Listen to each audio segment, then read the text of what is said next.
everlasting Master, come to this noontime. We thank you, Father, for the gift of life that you've granted unto us, Father.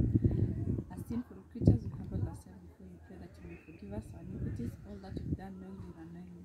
As you're going to get your word, we pray that you may bless it. For we pray this prayer, trusting and believing in Jesus Christ's holy name. Amen. Amen. I'm Karen, and I'm going to read your a verse from the Bible, and I hope it's going to help you. Welcome my sister to introduce herself. I'm Vanilla.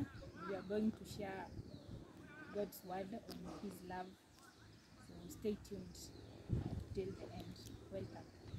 Okay, our verse today comes from the book of James 4, James chapter 4, verse 2 to 4, and it says, "You desire but do not have, so you kill.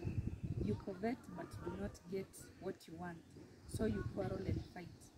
You do not have because you do not ask God." 3.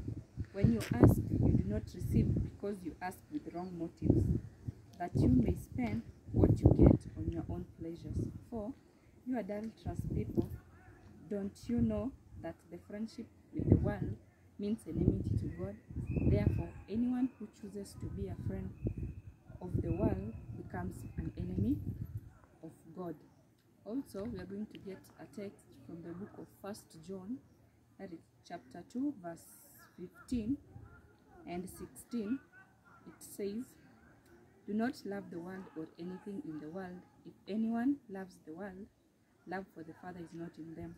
For everything in the world, the lust of flesh, the lust of eyes, the pride of life, comes not from the Father, but from the world." 17. The world and its desires passes away, but whoever does the will of God lives forever. That's the word of God. Thanks be to God.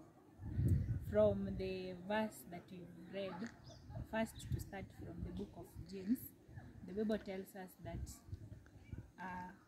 we ask but do not receive, and we do not receive because we do not ask, and when we ask we do not receive because we ask with wrong motives. Here the Bible is telling us that we may be having so many problems, so many desires, and when we present them to God, we do not receive what we really want, and sometimes we do not get it because we do not ask. The Bible is telling us that asking with wrong motives will not help us to get.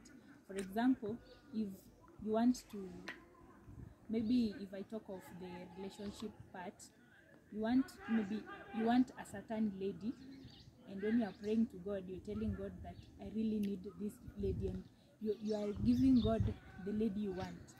You will not receive that person, because when we are asking from God, we should not give God conditions. We should just tell God, if maybe you want someone to be in a relationship with, you should tell God that you need a person to be in a relationship with, but not telling God that you need that exact person. That's why sometimes when we ask, we do not receive.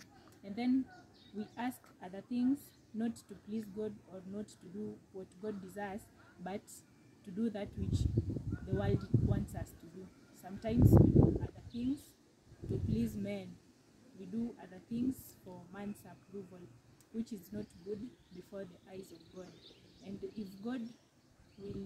if you are asking from God to please men or for worldly pleasures, God will not grant you whatever you are asking for. That's why you will ask and do not receive. So what I'm encouraging us from this verse is that when we are asking from God, let's not give God conditions. Let's not ask for wrong motives. Let's not ask to do things for man's approval, but let's ask from God with sincerity, and surely God shall grant us our desires in accordance to His will. So my sister can add something. What I can say from the verse, from all these verses we've heard, is that if you love the world, that means the love of the Father is not in you. And we are urged that we should ask from God everything. Like we should learn, we should lean on the understanding of God, not trust our own selves.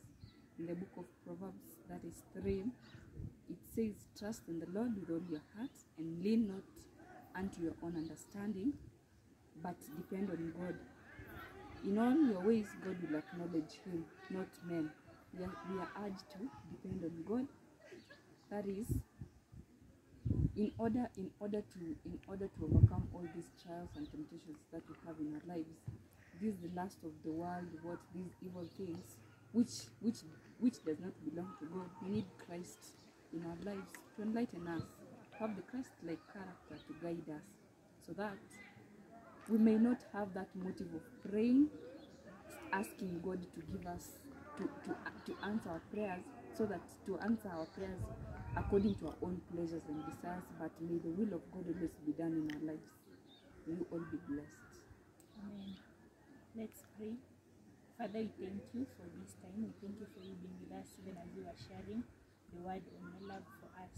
How we pray that you may help us, that when we are seeking you, we should not seek you for our own desires, but we should seek you so that we may fulfill the desires of our hearts in accordance to your will. Thank you for this time and the times to come. In Jesus' name I pray, trust